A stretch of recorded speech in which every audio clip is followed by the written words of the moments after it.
Ibu mertua tiba-tiba menyiram kuah soto ke wajahku sambil tersenyum dingin. Kau pantas mendapatkan ini. Aku terkejut, marah, tapi suamiku hanya menatapku dingin. Mampus, kamu yang salah, jangan salahkan ibuku. Dengan tangan gemetar, aku meraih telepon dan menghubungi seseorang, dan itu menjadi kenangan terburuk bagi hidup mereka. Sebelum mulai, yuk absen dulu di kolom komentar. Dari kota mana saja? Sobat Kisah? Jangan lupa like dan subscribe ya. Dukunganmu membuat channel ini terus berkembang dan bisa menyajikan cerita yang lebih seru. Terima kasih. Aku sering bertanya pada diriku sendiri, sejak kapan mengalah berubah menjadi kewajiban yang terasa seperti hukuman. Awalnya, aku mengira semua ini hanya soal penyesuaian. Tentang seorang perempuan yang menikah, lalu masuk ke dalam keluarga baru dengan adat, kebiasaan, dan watak yang berbeda. Bukankah semua menantu melewati fase itu? Begitu pikirku, berulang kali, setiap kali dadaku terasa sesak. Namaku Luciana. Aku adalah istri dari seorang lelaki yang kupilih dengan keyakinan penuh. Aku mencintainya bukan karena hartanya, bukan pula karena keluarganya yang terpandang di lingkungan mereka. Aku mencintainya karena caranya menatapku seolah aku adalah rumah. Sayangnya, setelah aku resmi menjadi istrinya, rumah itu tidak sepenuhnya menjadi tempatku bernaung. Aku tinggal di rumah keluarga suamiku. Sebuah rumah besar dengan dinding tebal, halaman luas, dan ruang tamu yang selalu tampak rapi. Namun di balik kerapian itu, ada suasana yang dingin. Bukan karena kurang cahaya matahari, melainkan karena kata-kata yang tak pernah diucapkan dengan lembut kepadaku. Ibu mertuaku adalah pusat dari rumah itu. Suaranya menjadi penentu, keputusannya jarang dibantah, dan tatapannya selalu membuatku merasa kecil. Ia bukan perempuan yang suka berteriak atau memaki secara terang-terangan. Justru sebaliknya. Ia menggunakan nada datar, senyum tipis, dan kalimat pendek yang tampak biasa, tetapi mampu menusuk lebih dalam daripada bentakan. Setiap pagi, aku bangun lebih awal. Menyiapkan sarapan, membersihkan dapur, memastikan semuanya berjalan seperti yang ia inginkan. Aku belajar menghafal kebiasaan-kebiasaan kecilnya. Teh harus tidak terlalu manis.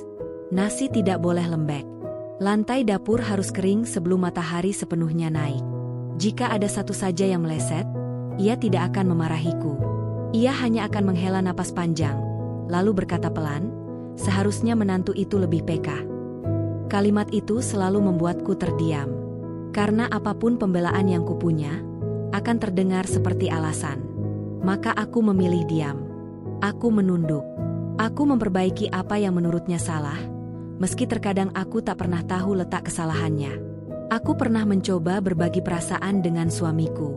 Aku menyampaikannya dengan hati-hati, takut jika kata-kataku terdengar seperti keluhan yang berlebihan.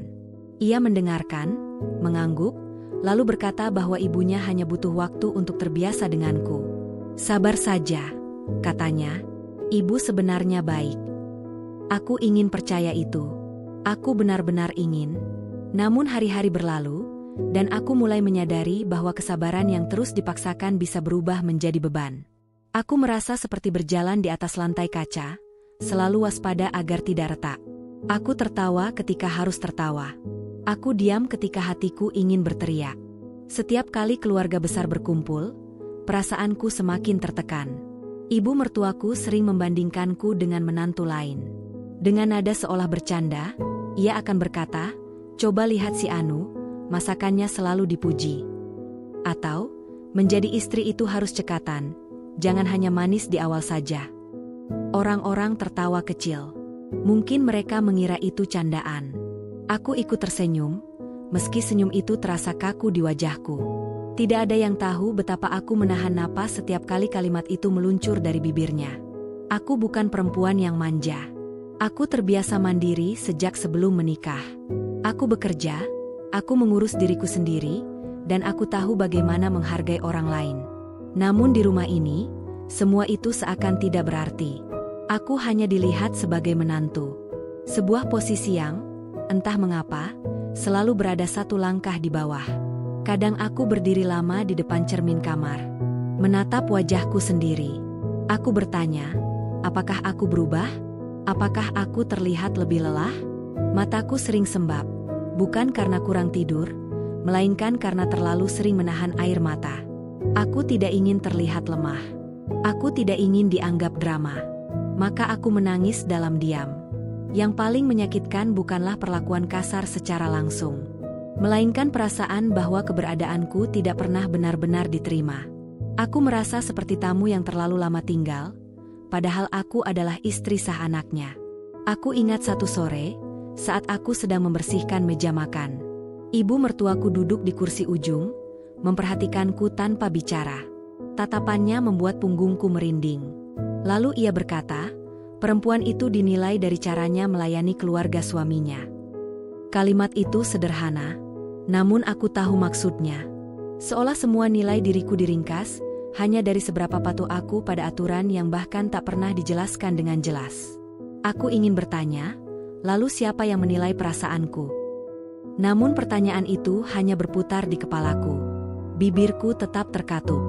Aku sering merasa bersalah tanpa tahu sebabnya. Jika suasana rumah tidak menyenangkan, aku merasa itu salahku. Jika ibu mertuaku terlihat murung, aku mencari-cari kesalahanku. Aku terbiasa menyalahkan diri sendiri, hingga lupa bahwa aku juga manusia yang bisa terluka. Di malam hari, ketika semua terlelap, aku memeluk bantal erat-erat. Dadaku terasa sesak. Ada banyak kata yang ingin kuucapkan, tetapi tak tahu harus disampaikan kepada siapa. Aku takut jika bersuara, aku akan dianggap tidak tahu diri. Aku takut jika melawan, aku akan dicap durhaka. Aku ingin menjadi menantu yang baik. Aku ingin menjadi istri yang membanggakan. Aku ingin menjadi bagian dari keluarga ini, bukan sekadar bayangan yang berjalan di belakang. Namun jauh di dalam hatiku, ada perasaan yang terus tumbuh. Perasaan lelah. Perasaan hampa. Perasaan bahwa aku perlahan kehilangan diriku sendiri. Aku belum tahu, pada saat itu, bahwa semua rasa yang kupendam akan meledak dengan cara yang tak pernah kubayangkan. Aku belum tahu bahwa sebuah pertemuan keluarga akan mengubah hidupku selamanya. Yang aku tahu hanyalah satu hal. Malam itu, sebelum aku memejamkan mata, aku berbisik pelan pada diriku sendiri, sampai kapan aku harus mengalah? Dan pertanyaan itu, tanpa kusadari, adalah awal dari segalanya.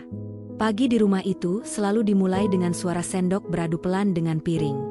Bunyi yang seharusnya menenangkan, tetapi justru menjadi penanda bahwa aku harus bersiap. Bukan bersiap menjalani hari, melainkan bersiap menahan perasaan. Aku menata meja makan dengan gerakan terukur. Piring diletakkan sejajar. Gelas kuatur rapi. Lauk kupastikan tersaji hangat. Semua kulakukan seperti rutinitas yang telah kuhafal di luar kepala. Namun, tetap saja ada rasa cemas yang menggantung di dadaku. Seolah ada ujian tak tertulis setiap pagi, dan aku tak pernah tahu apa soal yang akan keluar. Ibu mertuaku datang paling akhir. Ia selalu begitu. Masuk dengan langkah mantap, duduk tanpa banyak bicara, lalu memperhatikan seisi meja. Tatapannya menyapu satu persatu hidangan yang kusajikan. Aku berdiri tak jauh darinya, menunggu reaksi. Bukan pujian yang kuharapkan.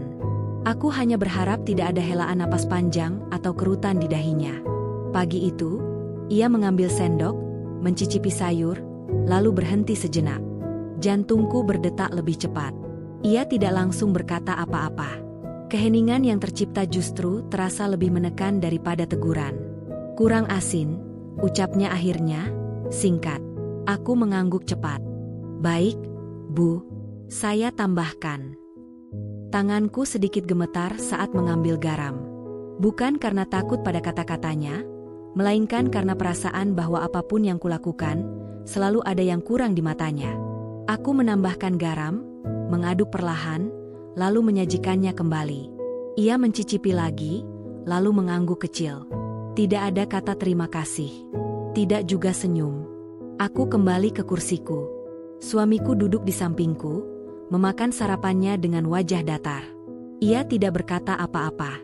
Aku tidak tahu apakah ia tidak menyadari ketegangan itu, atau justru memilih mengabaikannya. Meja makan itu besar. Bisa menampung banyak orang. Namun entah mengapa, aku selalu merasa sendirian di sana. Setiap obrolan yang terjadi di meja itu jarang melibatkanku. Jikapun aku bicara, tanggapannya sekadarnya. seolah kehadiranku hanya formalitas. Aku mendengarkan mereka membicarakan hal-hal kecil, tentang tetangga, tentang saudara jauh, tentang rencana ke depan. Semua mengalir tanpa pernah benar-benar menyentuhku. Sesekali ibu mertuaku melontarkan kalimat yang ditujukan padaku, tetapi nadanya bukan ajakan. Lebih seperti pengingat bahwa aku harus tahu diri. Menjadi istri itu bukan hanya urusan suami, katanya suatu pagi. Keluarga besar juga harus diperhatikan. Aku mengangguk. Lagi-lagi mengangguk. Seolah itu satu-satunya bahasa yang aman bagiku. Hari demi hari berlalu dengan pola yang sama.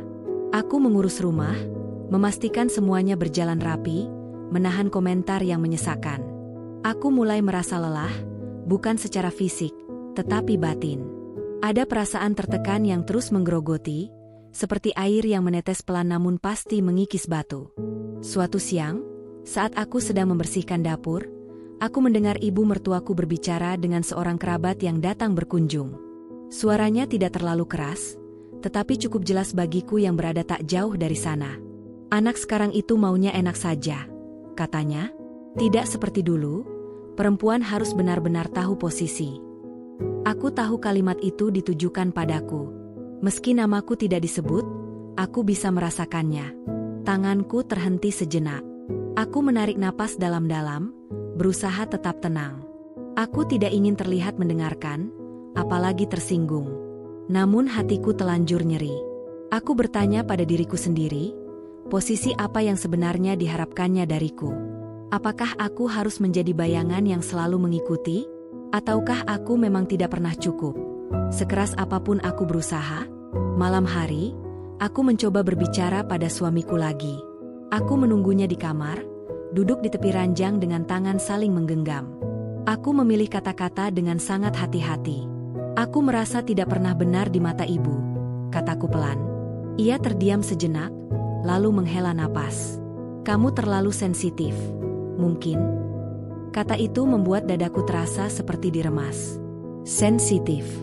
Seolah rasa lelah dan luka yang kurasakan hanyalah hasil dari pikiranku sendiri. Aku hanya ingin dihargai. Jawabku, nyaris berbisik. Ia tidak menatapku. Kamu sudah tahu seperti apa ibu.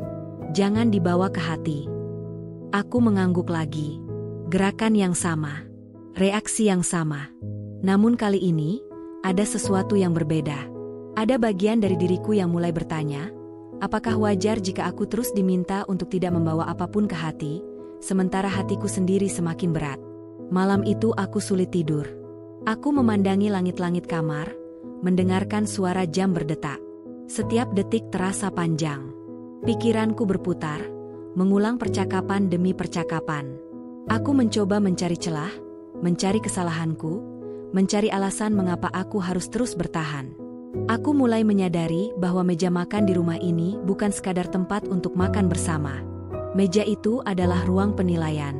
Tempat di mana aku diuji setiap hari, tanpa pernah diberitahu standar kelulusannya. Dan yang paling menyakitkan adalah kenyataan bahwa aku mulai terbiasa dengan rasa tidak nyaman itu. Seolah rasa tertekan telah menjadi bagian dari hidupku. Namun di balik kebiasaan itu, ada bara kecil yang mulai menyala. Bara yang belum berbentuk amarah, tetapi cukup untuk membuatku bertanya, apakah hidupku akan selalu seperti ini? Aku belum berani melawan. Aku belum berani bersuara. Tetapi untuk pertama kalinya, aku mulai menyadari bahwa diam tidak selalu berarti kuat. Dan tanpa kusadari, kesadaran itu perlahan mendorongku menuju peristiwa yang kelak akan mengubah segalanya. Kabar tentang pertemuan keluarga besar datang, seperti angin yang membawa bau hujan. Tidak langsung basah, tetapi cukup membuat udara terasa berat. Ibu mertuaku menyampaikannya saat makan malam, dengan suara datar seolah itu hanya agenda biasa. Namun aku tahu, tidak ada yang benar-benar biasa dalam rumah ini. Minggu depan semua akan datang, katanya sambil meletakkan sendok. Kita tidak boleh mempermalukan keluarga. Kalimat terakhir itu melayang di udara lebih lama daripada yang lain.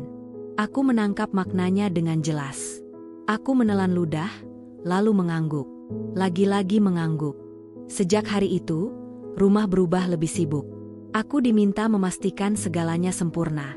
Dari kebersihan rumah, susunan perabot, hingga menu yang akan disajikan. Setiap detail seolah menjadi tanggung jawabku, meski keputusan tetap berada di tangannya. Aku hanya pelaksana, bukan penentu. Aku bangun lebih pagi dari biasanya. Tanganku bergerak cepat, tetapi pikiranku tertinggal di banyak tempat. Ada rasa gelisah yang tidak bisa kujelaskan.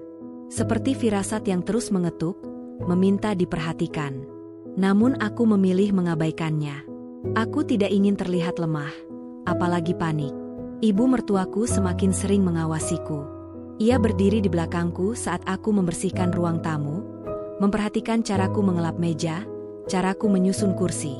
Sesekali ia memberi arahan, dengan nada yang terdengar seperti perintah, bukan saran. "Jangan begitu. Kelihatan asal," katanya suatu pagi. Aku memperbaiki tanpa membantah. Aku menahan diri untuk tidak bertanya apa yang salah. Aku tahu, bertanya hanya akan membuatku terlihat tidak kompeten di matanya. Di sela-sela kesibukan itu, aku berharap suamiku akan lebih banyak berada di sisiku. Namun ia justru semakin jarang terlihat. Alasannya selalu sama. Pekerjaan, persiapan, urusan lain. Aku tidak menyalahkannya, tetapi ada rasa sepi yang tak bisa kupungkiri. Malam sebelum pertemuan, aku duduk sendirian di kamar. Aku memandangi pakaian yang akan kupakai esok hari. Aku memilihnya dengan cermat. Tidak terlalu mencolok. Tidak terlalu sederhana. Aku ingin terlihat pantas, bukan hanya sebagai istri, tetapi sebagai bagian dari keluarga itu. Aku bercermin lama. Wajahku tampak pucat. Aku mencoba tersenyum, tetapi senyum itu tidak bertahan lama. Aku menarik napas dalam-dalam, mencoba menenangkan diri. Aku berkata pada diriku sendiri bahwa semuanya akan baik-baik saja. Bahwa aku hanya perlu melewati satu hari ini. Namun di sudut hatiku, ada ketakutan yang sulit diabaikan. Hari pertemuan akhirnya tiba. Rumah penuh dengan suara. Tawa, sapaan, langkah kaki. Aroma masakan memenuhi udara. Aku bergerak dari satu ruang ke ruang lain, memastikan tamu merasa nyaman. Aku menyuguhkan minuman, mengantar hidangan, tersenyum meski rahangku terasa kaku. Ibu mertuaku tampak berbeda hari itu. Ia lebih ramah, lebih banyak tersenyum kepada tamu. Suaranya terdengar hangat saat berbincang. Aku melihatnya dari kejauhan, dan entah mengapa, pemandangan itu justru membuat dadaku terasa perih. Seolah kehangatan itu tidak pernah disediakan untukku. Beberapa kerabat menyapaku dengan ramah. Aku membalasnya dengan senyum sopan. Namun ada juga tatapan yang mengamatiku dari ujung kepala hingga kaki. Tatapan yang membuatku merasa dinilai. Aku berdiri tegak, mencoba terlihat tenang. Saat makan bersama dimulai, aku kembali berada di sekitar meja besar itu. Meja yang selama ini menjadi saksi bisu perasaanku. Kali ini, lebih banyak orang duduk di sekelilingnya. Lebih banyak mata. Lebih banyak kemungkinan untuk salah. Aku menyajikan hidangan dengan hati-hati. Tanganku sedikit berkeringat. Aku bisa merasakan tatapan ibu mertuaku mengikuti setiap gerakanku. Aku berusaha fokus, mengabaikan rasa gugup yang terus menguat. "Masaknya siapa?" tanya seorang bibi dengan nada penasaran. "Saya," jawabku pelan. Ibu mertuaku tersenyum kecil. "Masih belajar," katanya. "Maklum, belum lama jadi istri." Beberapa orang tertawa ringan. Aku ikut tersenyum, meski hatiku terasa ditarik. Kata-kata itu mungkin terdengar biasa bagi mereka. Tetapi bagiku, itu seperti pengingat bahwa aku selalu berada di posisi bawah. Aku duduk setelah semua tersaji. Aku mencoba menikmati makanan, tetapi rasanya hambar. Aku lebih sibuk membaca suasana. Mencari celah aman. Mencari tanda-tanda bahwa semuanya akan berjalan lancar. Namun semakin lama, ketegangan itu tidak juga mereda. Ibu mertuaku beberapa kali melontarkan komentar yang menyentuh diriku secara tidak langsung. Tentang perempuan zaman sekarang. Tentang menantu yang harus tahu diri. Setiap kalimatnya membuat bahuku semakin tegang. Aku menatap suamiku, berharap ia menyadari apa yang terjadi. Ia hanya tersenyum kepada kerabat lain, seolah tidak ada apa-apa. Aku menarik pandanganku, merasa semakin sendirian di tengah keramaian. Waktu berjalan lambat. Terlalu lambat. Aku merasa hari itu tidak akan pernah berakhir. Menjelang sore, ketika sebagian tamu mulai beristirahat, aku berdiri di dapur. Tanganku sibuk membereskan peralatan, tetapi pikiranku lelah. Aku menghela napas panjang. Aku berharap setelah ini semuanya selesai, bahwa aku bisa kembali ke kamar dan beristirahat. Namun aku tidak tahu, saat itu, bahwa pertemuan ini belum mencapai titik akhirnya. Aku tidak tahu bahwa ketegangan yang kurasakan hanyalah permulaan dari sesuatu yang jauh lebih menyakitkan. Aku hanya tahu satu hal. Ada sesuatu yang akan pecah. Dan aku berada tepat di tengahnya, tanpa pelindung. Dapur sore itu terasa lebih sempit dari biasanya. Udara panas bercampur aroma masakan yang belum sepenuhnya hilang.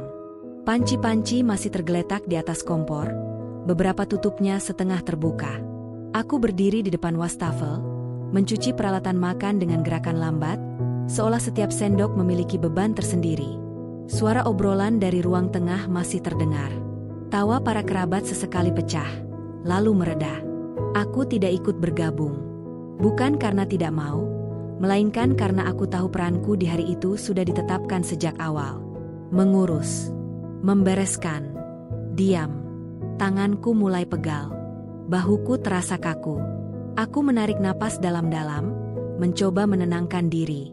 Aku berkata dalam hati bahwa sebentar lagi semua akan selesai. Bahwa aku hanya perlu bertahan sedikit lagi. Namun langkah kaki itu terdengar mendekat. Aku tidak perlu menoleh untuk tahu siapa yang datang. Ada irama tertentu dalam cara ibu mertuaku berjalan. Tegap, pasti. Seolah lantai rumah ini memang miliknya sepenuhnya, dan semua orang hanya numpang lewat. Kamu? Panggilnya. Nada suaranya membuatku refleks menoleh. Iya, Bu. Ia berdiri di ambang dapur, matanya menyapu keadaan sekeliling. Panci di kompor. Meja dapur yang masih basah. Wajahku. Tatapannya berhenti sedikit lebih lama di wajahku. Kenapa dapur begini? Tanyanya. Aku menelan ludah. Saya sedang membereskan, Bu. Tamu belum lama. Alasan? Potongnya cepat. Kalau sigap, harusnya dari tadi rapi. Kata-katanya membuat dadaku mengencang. Aku menunduk. Maaf, Bu. Ia melangkah masuk. Tangannya mengambil sendok sayur yang masih berada di dalam panci besar berisi kuah. Aku melihat uap tipis masih mengepul dari sana. Kuah itu baru saja dihangatkan. Ini, katanya sambil menunjuk panci. Tamu sudah pulang, tapi kuah masih di sini. Kamu pikir dapur ini hotel? Aku menggeleng pelan. Tidak, Bu. Saya hanya... Sudah, katanya lagi, semakin keras. Dari tadi selalu saja ada pembelaan. Aku menggigit bibir bagian dalam. Kata-kata itu terasa familiar. Terlalu familiar. Aku ingin menjelaskan, tetapi tenggorokanku terasa kering. Aku tahu, apapun yang kukatakan tidak akan mengubah apapun. Namun entah mengapa, sore itu ada sesuatu yang berbeda dalam diriku. Mungkin karena kelelahan yang menumpuk. Mungkin karena perasaan direndahkan di depan banyak orang sejak pagi. Atau mungkin karena hatiku sudah terlalu penuh. Aku sudah berusaha, Bu, ucapku pelan, hampir tak terdengar. Kalimat itu membuatnya berhenti bergerak. Apa? Tanyanya, matanya menyipit. Aku mengangkat wajahku perlahan. Jantungku berdetak sangat cepat. Saya sudah berusaha melakukan semuanya sebaik mungkin. Suasana berubah. Udara terasa lebih berat. Sunyi menyelip di antara suara dapur. Aku bisa merasakan ketegangan itu merambat ke kulitku. Kamu merasa paling benar? Katanya, nadanya naik. Tidak, Bu, jawabku cepat. Saya hanya...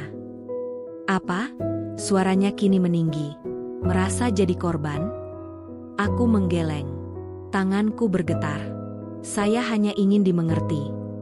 Kalimat itu keluar begitu saja. Tanpa rencana. Tanpa persiapan. Dan begitu kata itu meluncur, aku tahu aku telah melewati batas yang tak pernah boleh kulewati sebelumnya. Wajah ibu mertuaku berubah. Senyum tipis yang biasa ia pakai menghilang.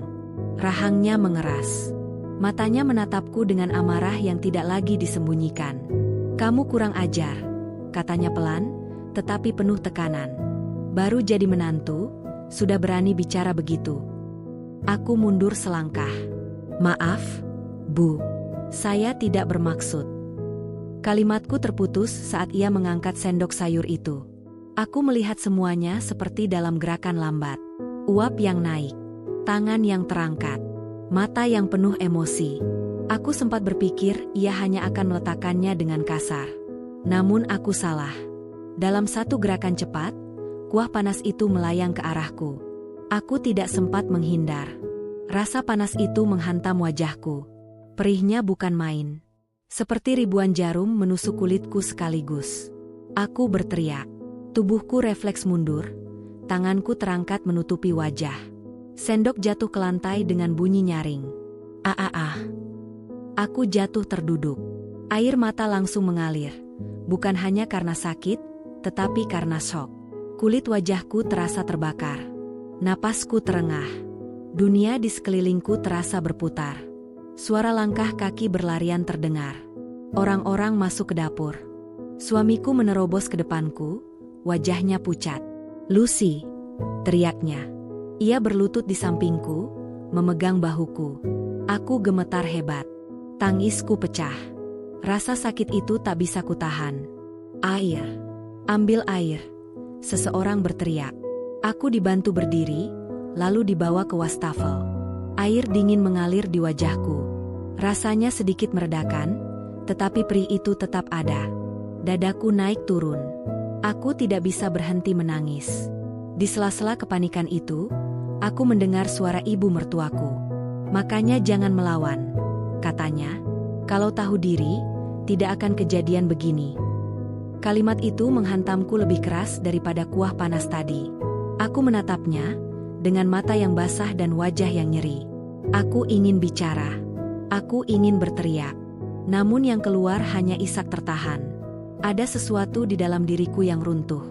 Bukan hanya kulitku yang terluka. Harga diriku hancur di hadapan semua orang.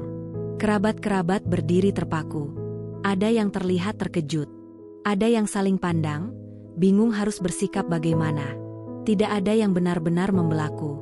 Suamiku diam, wajahnya tegang, matanya berkaca-kaca. Saat itu aku menyadari sesuatu yang pahit.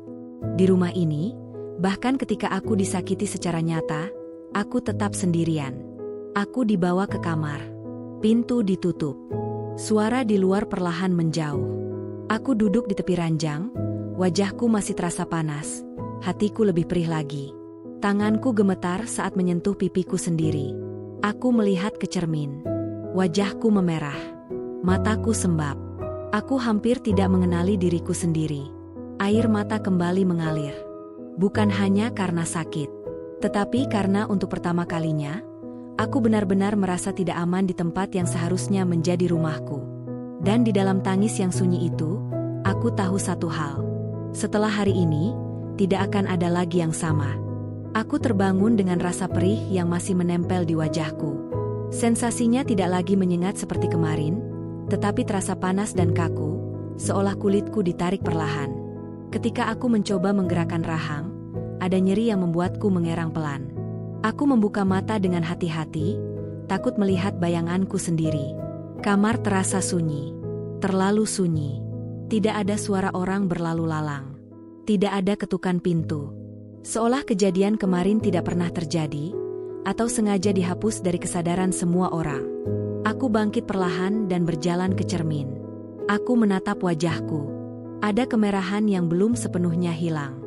Beberapa bagian terlihat lebih gelap, seperti memar yang tertahan. Aku menyentuh pipiku dengan ujung jari. Rasa perih itu mengingatkanku pada detik ketika kuah panas itu menghantam wajahku tanpa ampun. Aku menarik napas dalam-dalam. Dadaku terasa sesak. Bukan hanya karena luka di wajah, tetapi karena luka lain yang jauh lebih dalam. Aku keluar kamar dengan langkah pelan. Rumah itu terasa berbeda. Lebih dingin. Lebih asing. Aku menuju dapur untuk mengambil air minum. Setiap langkah terasa berat, seolah aku berjalan membawa beban yang tak terlihat. Di ruang makan, ibu mertuaku sudah duduk. Ia sedang minum teh. Wajahnya tenang. Tidak ada tanda-tanda penyesalan. Tidak ada kekhawatiran. Seolah kejadian kemarin hanyalah hal kecil yang tidak perlu dibahas lagi. Aku berhenti sejenak. Ada bagian dalam diriku yang berharap ia akan menatapku, lalu berkata sesuatu. Apapun. Sebuah kata maaf. Sebuah pengakuan. Namun harapan itu pupus ketika ia hanya melirik sekilas, lalu kembali menyesap tehnya. Kamu jangan keluar rumah dulu, katanya datar. Wajahmu tidak enak dilihat. Kalimat itu menghantamku. Lebih menyakitkan daripada yang kuperkirakan. Aku menggenggam gelas erat-erat. Baik, Bu, jawabku pelan. Aku kembali ke kamar tanpa menoleh. Setiap kata yang keluar dari mulutnya terasa seperti pisau kecil yang diselipkan ke dalam luka yang belum sempat mengering. Suamiku datang menjelang siang. Ia duduk di tepi ranjang, memandangku dengan wajah penuh kebingungan. Aku tidak tahu apa yang ada di kepalanya. Aku hanya tahu, aku lelah membaca ekspresi orang lain. Kamu bagaimana? Tanyanya akhirnya. Aku tersenyum tipis. Senyum yang lebih mirip refleks. Masih sakit. Ia mengangguk. Diam. Lama. Aku tidak menyangka ibu akan begitu, katanya kemudian.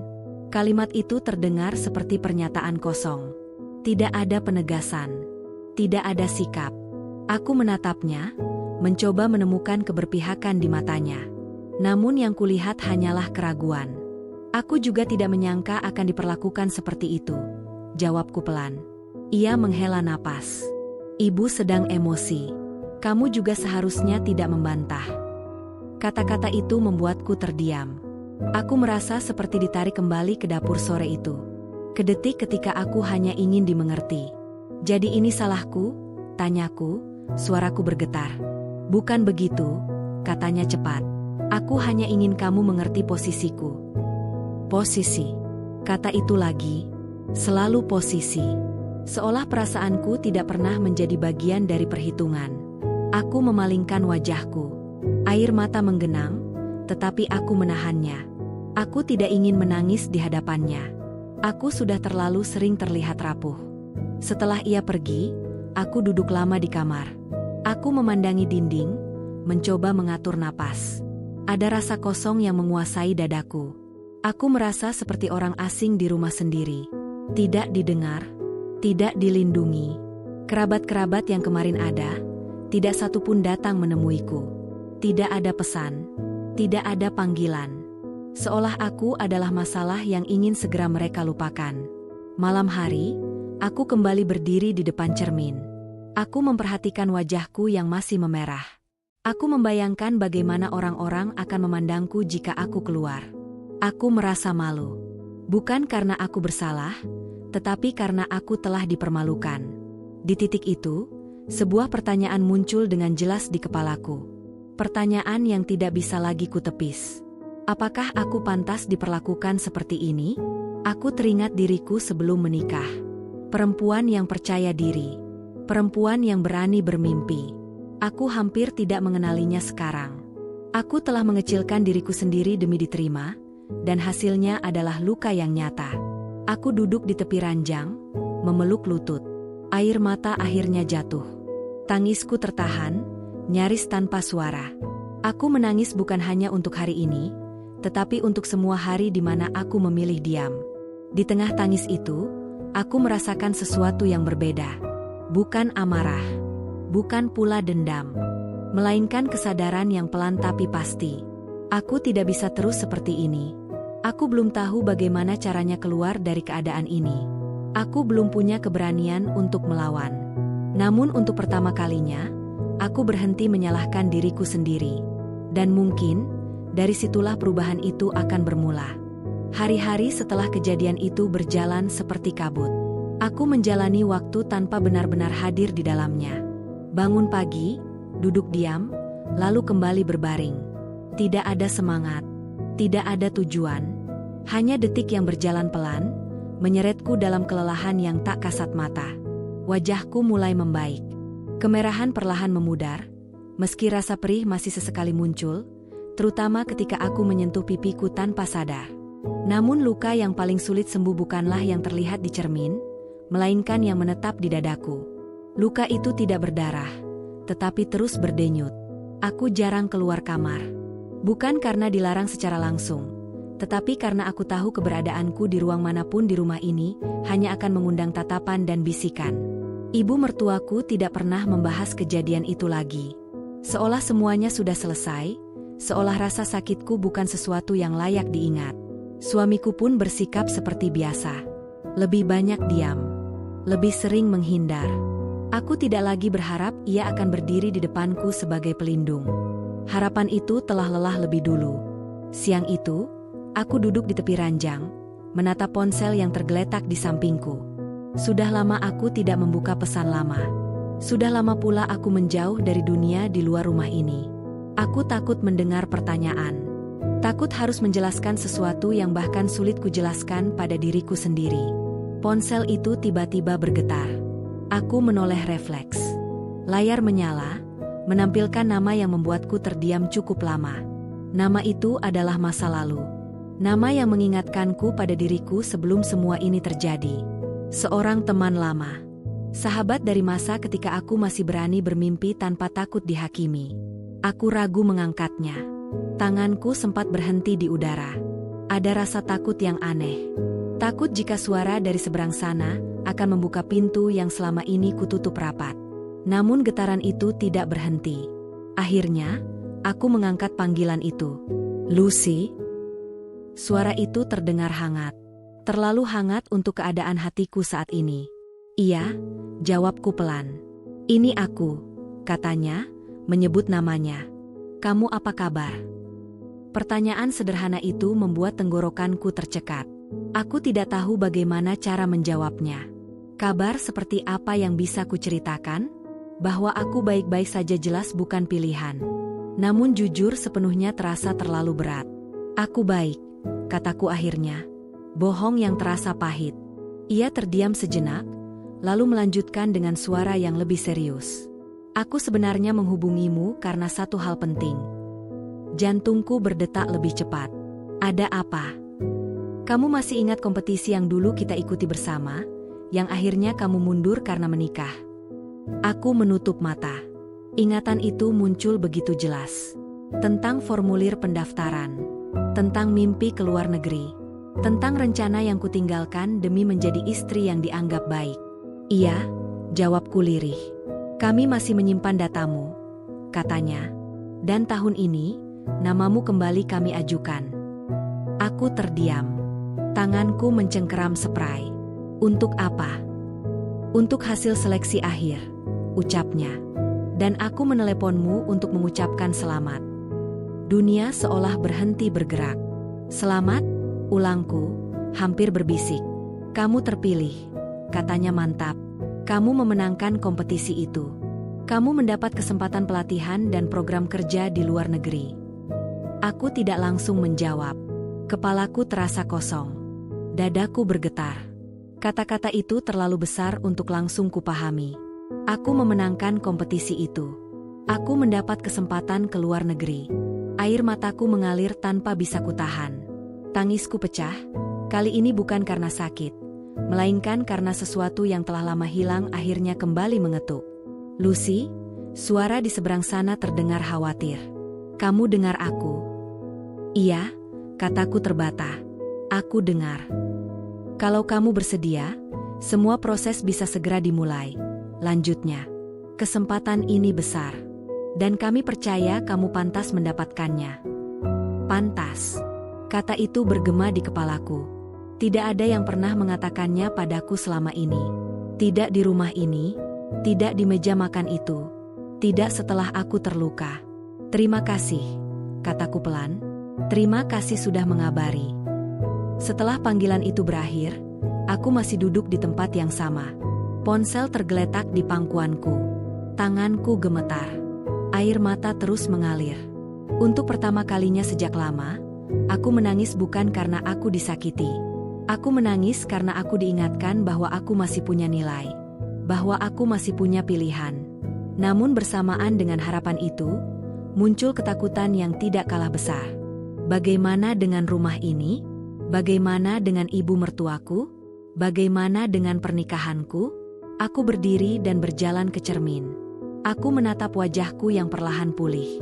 Aku melihat bekas luka yang belum sepenuhnya hilang. Bekas itu seperti pengingat tentang apa yang terjadi ketika aku memilih diam. Kesempatan ini bukan sekadar tawaran pergi ke luar negeri. Ini adalah kesempatan untuk memilih diriku sendiri. Untuk kembali menjadi Luciana yang dulu. Namun aku tahu, menerima kesempatan ini berarti membuka konflik yang selama ini kutahan. Ibu mertuaku tidak akan diam. Suamiku mungkin akan menentang. Rumah ini akan kembali berguncang. Aku duduk kembali, menekan dadaku yang terasa sesak. Aku belum mengambil keputusan. Aku belum berani bicara.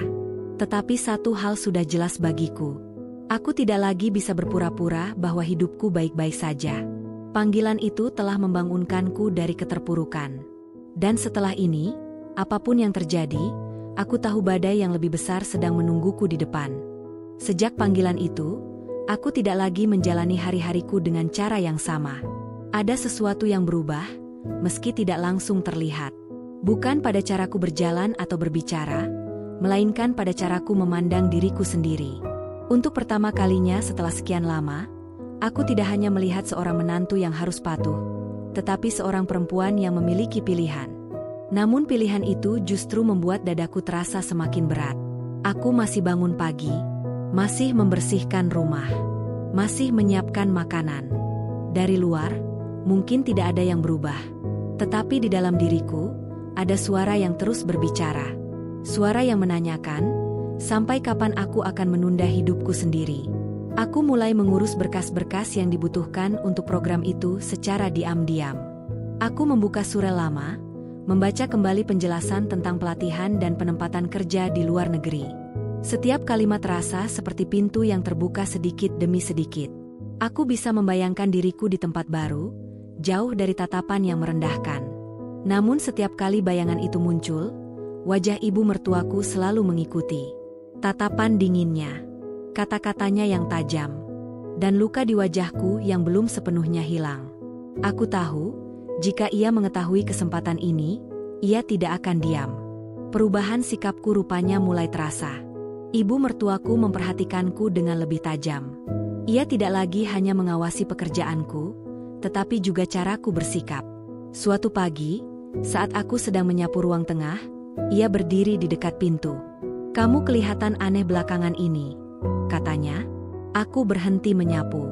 "Maksud ibu?" "Kamu tidak banyak bicara," lanjutnya. "Biasanya kamu lebih patuh." Kata patuh itu kembali membuat dadaku mengencang. Aku menelan ludah. "Saya hanya lelah, Bu." Ia tersenyum kecil, tetapi senyum itu tidak sampai ke matanya. "Jangan sampai kamu lupa diri." Aku mengangguk, tetapi kali ini gerakanku tidak secepat biasanya. Ada jeda kecil yang tidak luput dari perhatiannya. Suamiku pun mulai menyadari perubahan itu. Suatu malam, saat kami berbaring berdampingan, ia menoleh padaku. "Kamu kenapa akhir-akhir ini diam?" tanyanya. Aku menatap langit-langit. Ada banyak hal yang ingin kukatakan, tetapi lidahku terasa berat. Aku tahu, begitu aku mulai berbicara, aku tidak bisa lagi menarik kata-kataku kembali. "Aku sedang memikirkan masa depanku," jawabku akhirnya. Ia terdiam. "Maksudnya?" Aku menarik napas panjang. "Aku mendapat tawaran program ke luar negeri." Ia langsung duduk. "Apa?" Aku menoleh padanya. Wajahnya terlihat terkejut. Bukan senang, bukan bangga, melainkan kaget yang bercampur khawatir. "Kapan?" tanyanya cepat. "Beberapa hari lalu." "Kamu belum bilang ke siapapun?" Nada suaranya meninggi. "Belum," jawabku. "Aku butuh waktu." Ia mengusap wajahnya. "Lucy, kamu istri. Kamu tidak bisa sembarang pergi." Kalimat itu seperti dinding yang kembali berdiri di depanku. "Aku tahu," kataku pelan, "tapi ini kesempatan besar." "Bagaimana dengan ibu?" lanjutnya. "Kamu tahu reaksinya." Aku tahu. Aku sangat tahu. Dan justru itu yang membuatku diam selama ini. Aku lelah selalu menjadikan reaksinya sebagai alasan untuk menunda hidupku. Ucapku, tanpa sadar. Ia menatapku lama. "Kamu berubah." Aku mengangguk. Mungkin karena selama ini aku terlalu lama diam. Percakapan itu berakhir tanpa kesimpulan. Ia memilih diam. Aku memilih masuk ke kamar mandi, membiarkan air menutupi isak yang nyaris pecah. Keesokan harinya, ibu mertuaku mengetahui kabar itu. Aku tidak tahu dari siapa. Mungkin dari suamiku. Mungkin dari percakapan yang tidak sengaja ia dengar. Yang jelas, suasana rumah berubah drastis. "Kamu mau keluar negeri?" tanyanya saat aku berada di dapur. Aku mengangguk pelan. "Saya mendapat kesempatan, Bu." Ia tertawa kecil. Tawa yang membuat bulu kuduku berdiri. "Kesempatan?" katanya. "Atau alasan untuk lari dari tanggung jawab?" Aku menatapnya. "Saya tidak berniat lari." "Kamu menantu," lanjutnya tajam. "Istri. Tempatmu di sini." Kalimat itu seperti rantai yang berusaha melilit kakiku kembali. Aku menggenggam tepi meja. Saya juga punya hak atas hidup saya sendiri. Udara terasa membeku. Ia menatapku dengan mata yang menyala. Amarah yang sama seperti sore itu kembali terlihat. "Kamu sudah berani melawan sekarang," katanya dingin. Aku menelan ludah. "Saya hanya ingin dihargai." Ia melangkah mendekat. Jarak di antara kami semakin sempit. Aku bisa mencium aroma tehnya. Aku bisa merasakan tekanannya. "Kamu pikir setelah kejadian kemarin, kamu masih bisa menuntut?" katanya. Dadaku naik turun. Aku tidak mundur. Untuk pertama kalinya, aku tidak mundur. "Apa yang terjadi kemarin bukan kesalahan saya," ucapku, suaraku bergetar tetapi tegas. Keheningan yang mencekam menyelimuti dapur. Aku tahu, kata-kata itu adalah garis yang kutarik dengan tanganku sendiri. Dan garis itu tidak mungkin ditarik kembali. Di dalam diriku, ada ketakutan yang besar. Namun ada juga keberanian yang selama ini terkubur. Aku berdiri di persimpangan. Antara tetap tinggal dan terus hancur perlahan, atau melangkah maju meski harus menghadapi badai. Aku belum tahu bagaimana akhir dari semua ini. Tetapi satu hal pasti. Setelah hari itu, aku tidak lagi menjadi Luciana yang sama. Aku tahu hari itu akan datang. Sejak aku berani berdiri tegak di dapur kemarin, sejak aku mengatakan bahwa kejadian itu bukan kesalahanku, aku tahu badai tidak akan berhenti hanya dengan tatapan tajam dan kalimat dingin. Ada sesuatu yang harus diselesaikan. Dan aku tidak lagi punya tenaga untuk terus menghindar. Pagi itu, rumah terasa sunyi dengan cara yang berbeda. Tidak ada suara radio, tidak ada obrolan ringan. Udara terasa tegang, seolah dinding-dinding rumah ikut menahan napas. Aku berjalan pelan menuju ruang tengah, jantungku berdetak keras di telinga. Ibu mertuaku sudah duduk di sana. Ia menungguku. "Kita bicara," katanya singkat. Aku berhenti beberapa langkah darinya. Tanganku dingin. Namun kakiku tidak gemetar seperti dulu. Ada rasa takut, tentu saja. Tetapi ada juga tekad yang membuatku tetap berdiri. "Iya, Bu," jawabku. Ia menunjuk kursi di depannya. Aku duduk. Jarak kami tidak jauh, tetapi terasa seperti dua dunia yang berhadapan. Ia menatapku tanpa berkedip. Tatapan yang selama ini membuatku mengecil. Kali ini, aku balas menatapnya. "Kamu sudah berubah," katanya membuka pembicaraan. "Sejak kejadian itu." Aku mengangguk. "Iya." Ia tampak tidak menyukai jawabanku yang singkat.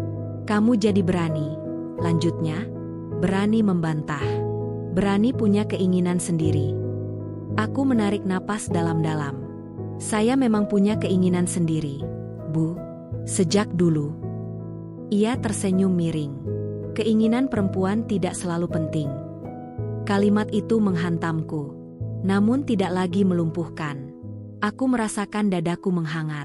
Bukan karena marah semata, tetapi karena selama ini aku terlalu lama membiarkan kalimat seperti itu hidup di kepalaku.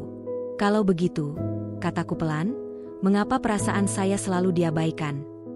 Ia terdiam sejenak. Seperti tidak menyangka aku akan bertanya balik. "Kamu menantu," jawabnya akhirnya. "Tugasmu menghormati." "Apa saya tidak menghormati ibu selama ini?" tanyaku, suaraku mulai bergetar. "Saya bangun paling pagi. Saya mengurus rumah. Saya menahan kata-kata saya. Saya diam ketika disindir. Saya minta maaf bahkan ketika saya tidak tahu salah saya di mana. Ia membuka mulut, tetapi aku tidak berhenti. Lalu apa balasannya? Lanjutku. Saya dipermalukan di depan keluarga. Saya disakiti. Dan setelah itu, saya disalahkan. Suasana berubah. Suaraku meninggi tanpa kusadari.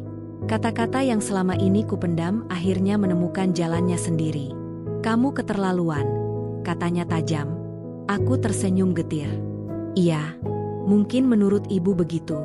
Tapi saya juga manusia. Ia berdiri.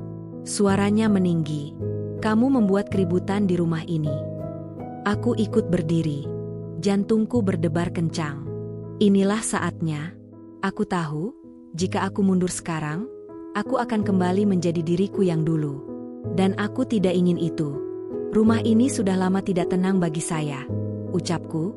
Bukan karena saya, tetapi karena saya tidak pernah diberi ruang untuk bernapas. Ia melangkah mendekat.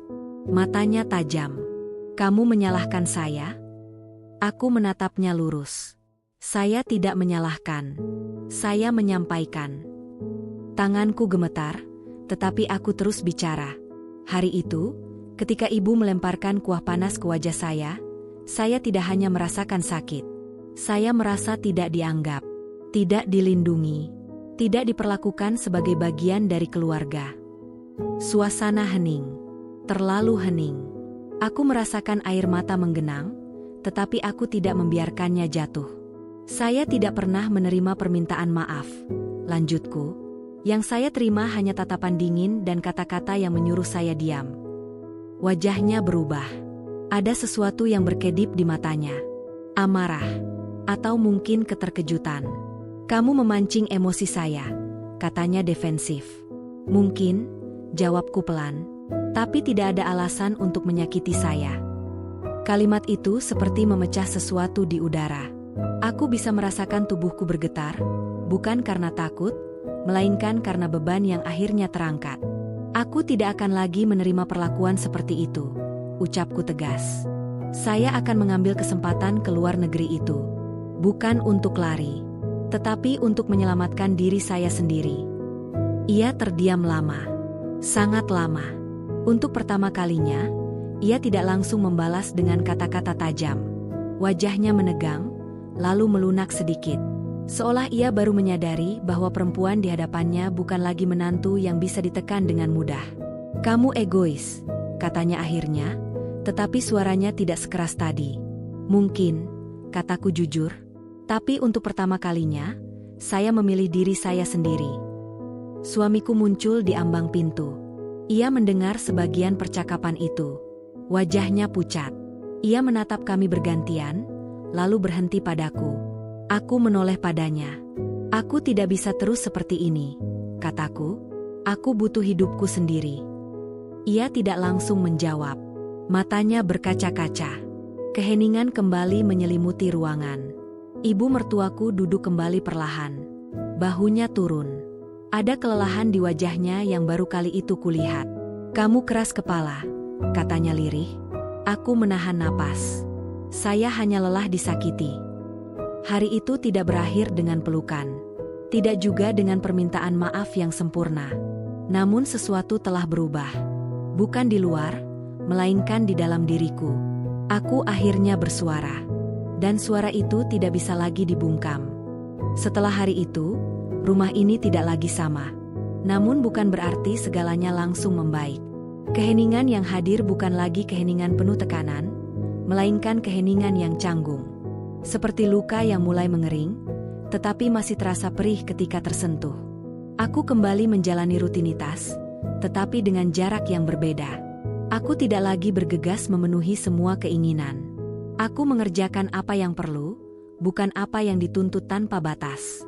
Setiap langkahku terasa lebih sadar, lebih berani. Ibu mertuaku jarang berbicara padaku. Ketika berbicara pun, kalimatnya singkat. Datar, tidak hangat, tetapi juga tidak lagi menusuk. Aku tidak tahu apa yang ada di dalam pikirannya.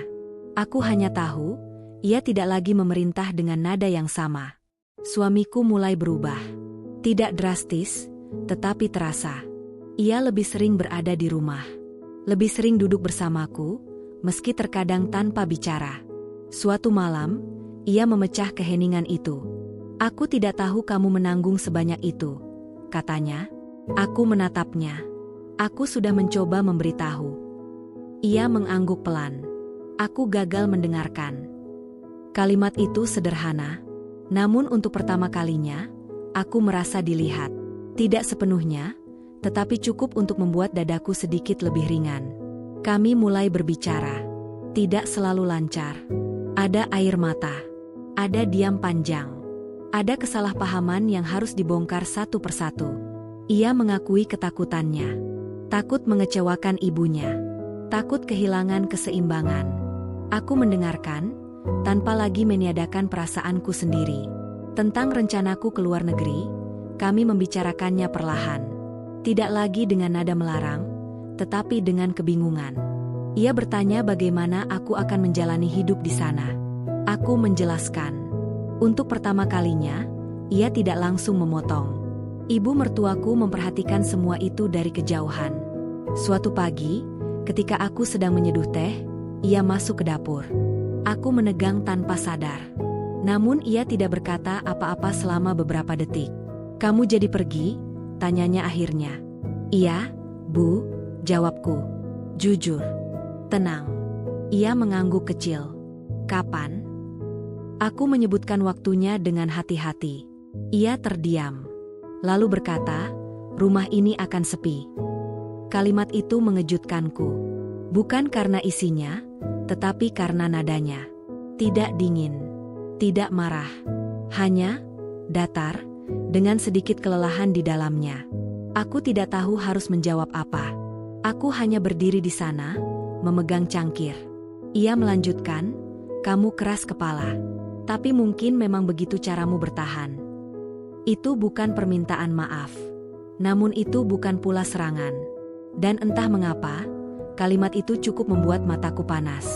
Hari-hari berikutnya berjalan lebih pelan. Tidak ada ledakan. Tidak ada bentakan. Hubungan kami seperti kaca yang retak, tetapi tidak lagi pecah. Aku belajar bahwa penyembuhan tidak selalu berarti kembali seperti semula. Kadang, ia hanya berarti tidak saling melukai. Aku mulai menyiapkan keberangkatan. Mengemas barang. Menyusun rencana. Setiap lipatan pakaian terasa seperti langkah kecil menuju diriku yang baru. Aku merasa takut. Tentu saja. Namun rasa takut itu kini bercampur harap. Malam sebelum aku menyelesaikan semua persiapan, ibu mertuaku datang ke kamarku. Ia berdiri di ambang pintu, ragu-ragu. Aku bangkit dari tempat duduk. "Ada yang bisa saya bantu, Bu?" tanyaku. Ia menggeleng. "Tidak." Ia masuk perlahan. Matanya jatuh pada wajahku. Wajah yang dulu memerah karena kuah panas. Wajah yang kini lebih tenang. "Saya tidak pandai bicara," katanya pelan. "Dan saya terbiasa keras." Aku menahan napas. "Kamu juga keras," lanjutnya. "Dan mungkin itu yang membuat saya tidak suka." Aku menatapnya. Tidak menyela. "Jaga dirimu," katanya akhirnya. Hanya itu. Namun kalimat itu terasa lebih berarti daripada 1000 nasihat. Ia keluar, meninggalkanku dalam keheningan yang hangat. Aku duduk di ranjang, menutup mata, membiarkan air mata jatuh. Bukan karena sakit, melainkan karena sesuatu yang akhirnya menemukan bentuknya sendiri. Pengertian. Meski tidak sempurna, aku tahu hubungan kami tidak akan pernah menjadi manis. Tetapi mungkin, ia tidak harus begitu. Yang penting, aku tidak lagi menghilang di dalamnya. Dan dengan pemikiran itu, aku menatap koper di sudut kamar. Besok, aku akan melangkah lebih jauh. Tidak untuk menjauh dari semua orang, tetapi untuk mendekat pada diriku sendiri. Pagi itu cerah, tetapi udara di kamar terasa berat. Bukan karena sesuatu yang salah, melainkan karena aku berdiri di ambang keputusan yang selama ini kutunda. Koperku sudah siap, rapi di sudut ruangan.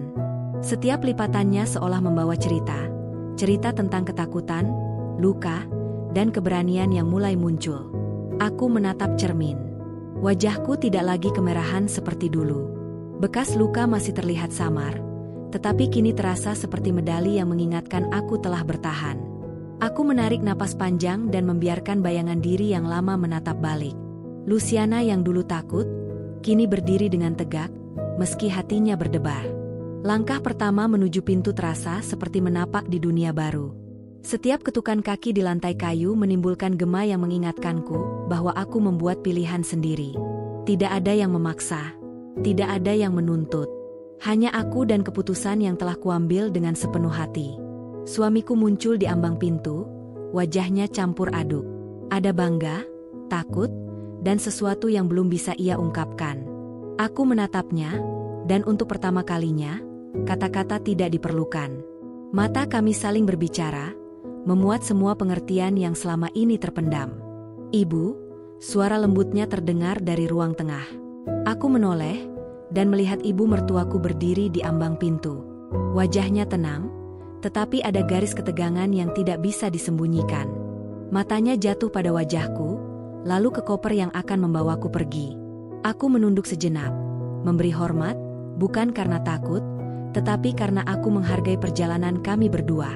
Kemudian aku berkata pelan, "Terima kasih, Bu, untuk semuanya. Saya akan mencoba menjadi diri saya yang lebih baik di sana." Ia mengangguk singkat. Tidak ada maaf yang diucapkan, tidak ada pelukan yang dipaksakan. Namun ada pengakuan dalam tatapannya, bahwa aku tidak lagi hanya sekadar menantu yang harus diam. Ada ruang bagi diriku sendiri. Aku melangkah keluar rumah. Setiap napas terasa lebih ringan. Suara burung terdengar lebih jelas. Angin pagi menyentuh wajahku dengan lembut.